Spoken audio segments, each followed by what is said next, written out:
우상? 우상 무슨 뭐 그런 거 아니야? 그러니까 뭐 석상이나 신상 같은 거 세워가지고 그 앞에서 절하고, 그래서 예컨대 뭐 많은 사람들은 뭐 조상 숭배 같은 걸 생각할 수 있겠죠. 근데 성경이 말하는 우상 숭배는요, 무슨 조상 숭배나 무슨 뭐 석상을 만들어 가지고 그 앞에서 절하는 거나 이걸 가리키는 것이 아닙니다. 우상은요 훨씬 더 깊은 무언가를 말해줍니다.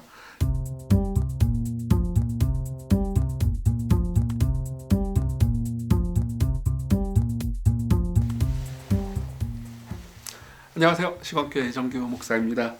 오늘도 CT 교리문답 17문 할 차례인데요. 17문 되게 재밌을 겁니다. 같이 한번 살펴보죠. 17문을 제가 일단 읽어드릴게요. 우상 숭배는 무엇입니까? 답입니다. 우상 숭배는 창조주가 아닌 피조물에 우리의 소망과 행복, 가치와 안전을 맡기는 것입니다. 이렇게 얘기합니다. 지난 시간에 우리가 죄를 살펴봤잖아요. 근데 이 죄를 조금 더 깊이 들어가서 살펴볼 필요가 있습니다. 왜냐하면 죄는 우상숭배거든요. 근데 우상숭배를 이해하면요, 뭘 우리가 알게 되냐면 죄는 나쁜 것일 뿐만 아니라 불행하고 비참한 것이라는 것까지 알게 됩니다. 그럼 뭘 의미할까요? 선은 좋은 것일 뿐만 아니라 행복한 것이다까지 알게 되겠죠? 그렇죠? 그래서 우리가 죄의 또 다른 측면인 우상 숭배를 한번 살펴보도록 하겠습니다. 우상이라는 것은 이 기본적으로 이걸 의미합니다. 그러니까 우리가 바라는 무엇이다, 이렇게 생각을 할 수 있습니다. 칼뱅이라는 기독교 신학자가 있어요. 16세기의 종교개혁자였죠.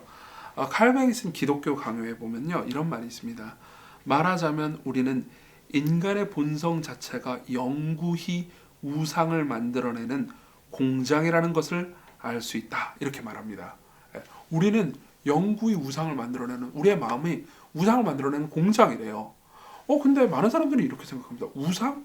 우상 무슨 뭐 그런 거 아니야? 그러니까 뭐 석상이나 신상 같은 거 세워가지고 그 앞에서 절하고, 그래서 예컨대 뭐 많은 사람들은 뭐 조상 숭배 같은 걸 생각할 수 있겠죠. 근데 성경이 말하는 우상 숭배는요, 무슨 조상 숭배나 무슨 뭐 석상을 만들어 가지고 그 앞에서 절하는 거나 이걸 가리키는 것이 아닙니다. 우상은요 훨씬 더 깊은 무언가를 말해줍니다. 뉴시티 교리문답이 말하는 것처럼 창조주 하나님이 아닌 다른 피조물 있잖아요. 다른 피조물에 우리의 소망과 행복, 가치와 안전 전체를 맡기는 걸 의미합니다. 이거는요 늘 널려 있어요. 여러분들은요 무언가에 여러분들의 소망과 행복, 가치와 안전을 맡깁니다. 예를 들면요, 여러분들이 연애를 시작하잖아요. 그럼 여러분들은 온통 그 사람한테 마음이 뺏깁니다. 그렇죠? 뭐 이런 것들이 뭐 흔하죠. 연애가 아니더라도 누군가 여러분들이 짝사랑에 빠졌다고 합시다. 그렇죠? 그럼 여러분들은 무언가 여러분들의 마음 전체, 여러분들의 마음뿐만 아니라 몸 전체가 그 짝사랑하는 상대를 향해서 가 있다라는 것을 알게 됩니다. 예를 한번 들어볼까요? 뭐 옛날에 제가 예를 들었던 것 같긴 한데요. 여러분들이 누군가 짝사랑을 합니다. 그렇죠? 그 사람이 나를 사랑하는 것은 모르겠어요. 그래가 짝사랑을 하면은 뭘 하죠? 연락을 시도하죠. 그렇죠? 그래서 카톡을 딱 보냅니다. 그럼 여러분들은 카톡 보내고 그냥 잊을 수 있습니까? 아니죠. 카톡을 보내놓고 마음이 졸이죠.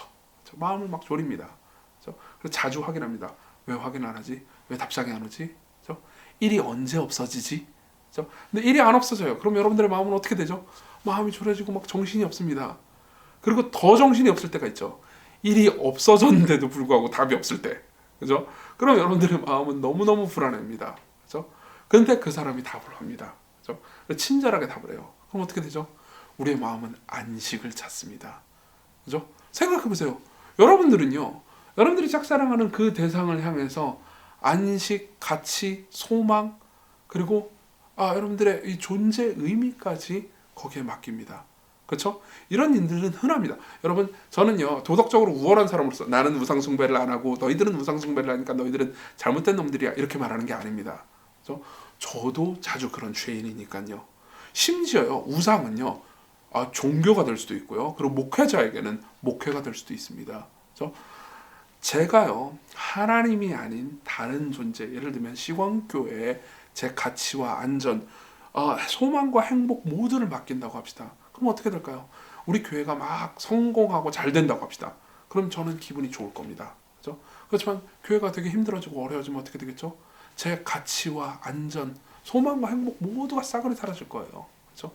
이게 바로 우상숭배입니다. 하나님이 아닌 다른 것에 가치와 안전, 소망과 행복을 두는 것이요. 실제로 이런 우상숭배는요, 꼭 신자가 아니라도 우리 모두는 우상숭배를 하고 있다는 것을 알 수 있습니다. 예를 들면요, 데이비드 포스터 월리스라는 사람이 이 한 그 강연에 보면 이런 내용이 나와 있습니다. 데이비드 포스터 월리스는 그 미국의 무신론자였고요. 그리고 작가이자 영문학 교수였습니다. 이 사람은 굉장히 많은 히트친 베스트셀러를 써냈고요. 그 중에서 이제 이 데이비드 포스터 월리스가 쓴 이것은 무리다라는 강연이 있습니다. 우리나라 말로도 번역이 됐어요. 이 그 강연의 일부를 제가 읽어드리겠습니다. 삶이라는 매일매일의 전장에서는 무신론이라는 것이 사실은 존재하지 않습니다. 믿지 않는다는 개념 자체가 없다는 얘기입니다. 참고로 이 사람은 무신론자였어요. 그럼에도 불구하고 이렇게 얘기합니다. 사람은 누구나 무엇을 믿습니다. 심지어 무신론도 믿습니다. 그렇죠? 무신론도 믿음의 한 종류입니다. 우리에게 허락된 것은 무엇을 믿고 숭배하느냐에 대한 선택권일 뿐입니다. 특정 신이나 정신적 존재를 믿기로 선택하는 데 있어 분명한 이유가 있다면 우리가 숭배하는 것이 우리를 종속시킨다고 볼 수 있습니다. 만일 여러분이 돈이나 물질을 믿는다면, 즉 그것이 우리 인생의 진정한 의미를 구축한다면 더는 필요 없다는 충족감은 결코 가질 수 없을 것입니다. 절대로 충족감을 느낄 수 없습니다. 자기 자신의 육체, 미모, 성적인 매력을 중시하는 사람은 자신이 못생긴 것 같은 느낌에 사로잡힌 채 삽니다. 그래서 시간과 나이의 흔적이 보이기 시작하면 최종적으로 땅속에 묻히기도 전에 100만 번씩 죽었다 깨어납니다. 권력을 숭배하는 사람은 자신이 약하다는 두려움에 가득 찬 인생을 살게 되며 그 두려움을 물리치기 위해서 타인에게 행사할 권력을 점점 더 필요로 하게 됩니다.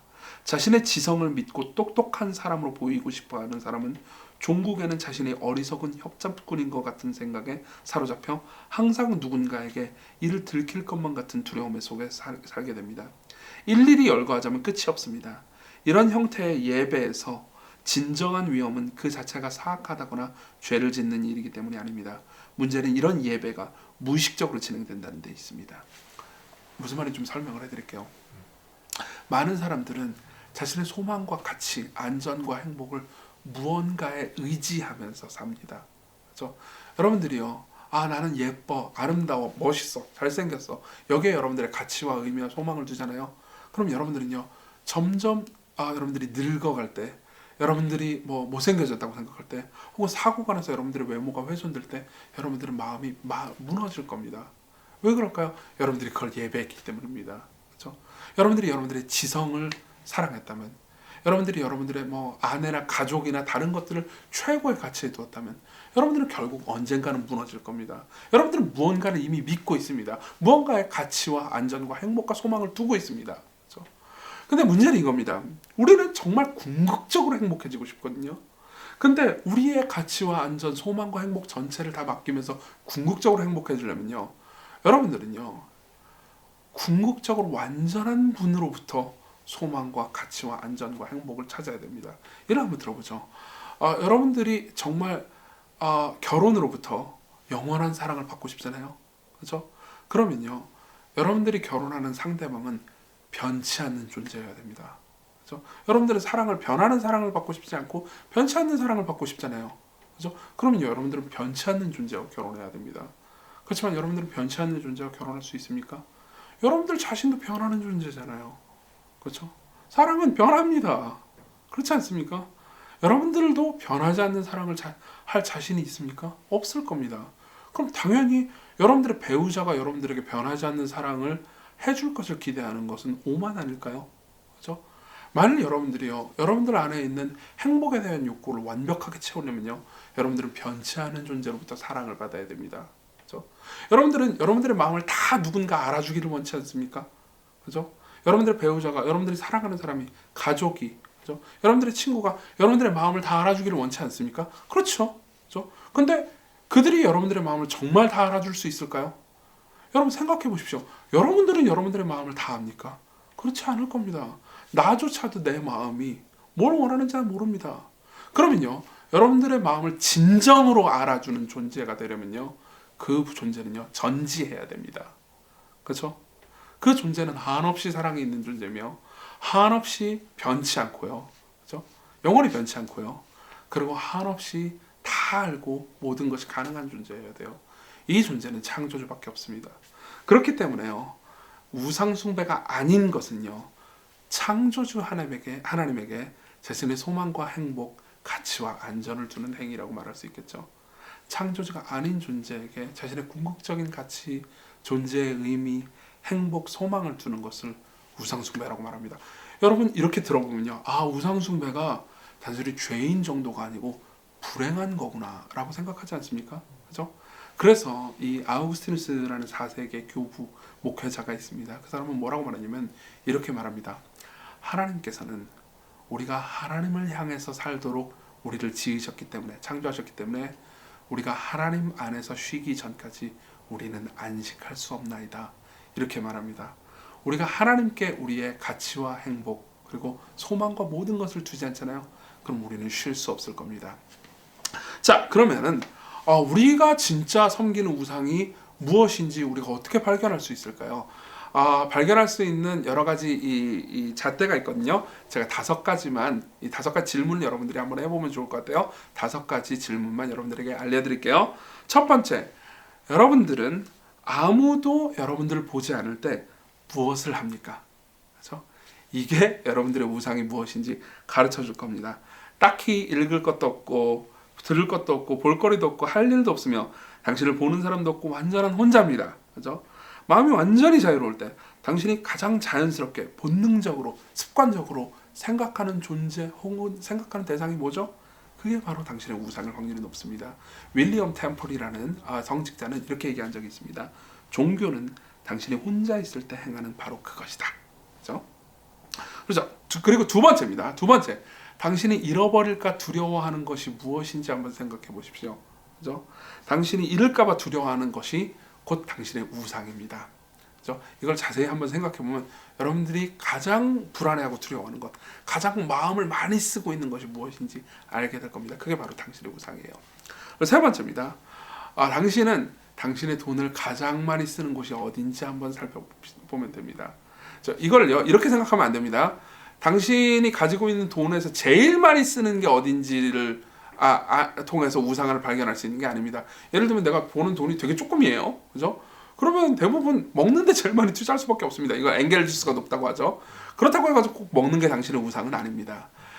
여러분들의 우상은 여기 있습니다. 여러분들이 돈을 쓸 때 가장 저항감이 없는 대상이 우상일 가능성이 높습니다. 그죠? 가장 쉽게 돈을 쓰는 것. 예를 들면요, 저는요, 제 생각에 외모가 제 우상은 아닌 것 같습니다. 왜냐하면 저는 돈을 쓰는데, 예를 들면 뭐 미용실에 가서 머리를 깎는다든가, 혹은 옷을 사는데 돈을 쓰는 데는 굉장히 인색합니다. 그죠? 그러니까 외모가 제 우상은 아닌 것 같습니다. 근데요, 제 우상을 좀 말씀드리자면, 저는 책을 사는 데는 인색함이 없습니다. 책을 사는 데는요, 좀 비싼 책을 사는데도 굉장히 돈을 잘 써요. 그러니까 저항감이 거의 없습니다. 왜 그럴까요? 이렇게 제 우상을 제가 말씀드리는 게 좀 쑥스럽긴 하지만, 저는 제가 똑똑하게 보이고 싶어하는 열망이 있는 것 같습니다. 그죠? 그러니까 책을 사는 데는 좀 저항감이 없죠. 저하고 아주 가까운 사람들은 이 제 사무실에 책이 늘 쌓여 있고 굉장히 자주 이 책을 배달시킨다는 걸 알게 됩니다. 그죠? 여기에 우상이 있을 수 있죠. 자, 그럼 네 번째, 당신의 공상은 어디로 흘러갑니까? 당신이 혼자 있을 때요, 머릿속으로 이렇게 상상하는 때가 있습니다. 어떤 사람은요, 내가 사업을 해가지고 내가 성공해 돈을 많이 벌 거야. 그죠? 이런 생각을 할 수 있죠. 자연스럽게 혼자 있을 때 자연스럽게 공상하는 게 무엇인지 생각해 보십시오. 어떤 사람은요, 그녀와 혹은 그 사람과 만나가지고 사랑을 나누는 공상을 할 수도 있습니다. 거기에 바로 당신의 우상이 있을 겁니다. 그리고 다섯 번째, 특별히 예수님을 믿는 신자들에게 유용한 식별법입니다. 어떤 기도 제목이 응답되지 않을 때 제일 하나님께 화가 납니까? 이걸 한번 생각해 보십시오. 여러분들이 응답되지 않은 기도 제목들이 있을 거예요. 그죠? 근데 그때 가장 많이 분노했던 적이 언제였습니까? 하나님께 가장 섭섭했던 적이 언제였습니까? 거기에 바로 당신의 우상이 있을 확률이 100%입니다. 이걸 한번 잘 생각해 보십시오. 마지막으로 기독교 상담가인 데이비드 폴리슨이라는 사람이 있습니다. 기독교 상담가인데요, 아주 좋은 책들을 많이 썼어요. 이 데이비드 폴리슨이 이 우상 숭배에 대해서 한 말을 인용해드리고 마치겠습니다. 하나님이 각 사람의 심령을 향해 던지시는 가장 기본적인 질문은 다음과 같다. 예수 그리스도 외에 네 마음의 신뢰, 몰두, 충절, 섬김, 두려움, 기쁨에 대해 사실상 소유권을 보유하고 있는 사람이란 무언가가 있느냐? 사람의 우상체계는 질문을 통해 표면으로 일부 드러난다. 삶을 지속시켜줄 안전과 수용을 얻고자 네가 의지하는 대상은 누구 또는 무엇이냐? 인생에서 네가 정말 바라고 기대하는 바는 무엇이냐? 무엇이 있으면 정말 행복하겠느냐? 무엇이 있으면 남들에게 받아들여지겠느냐?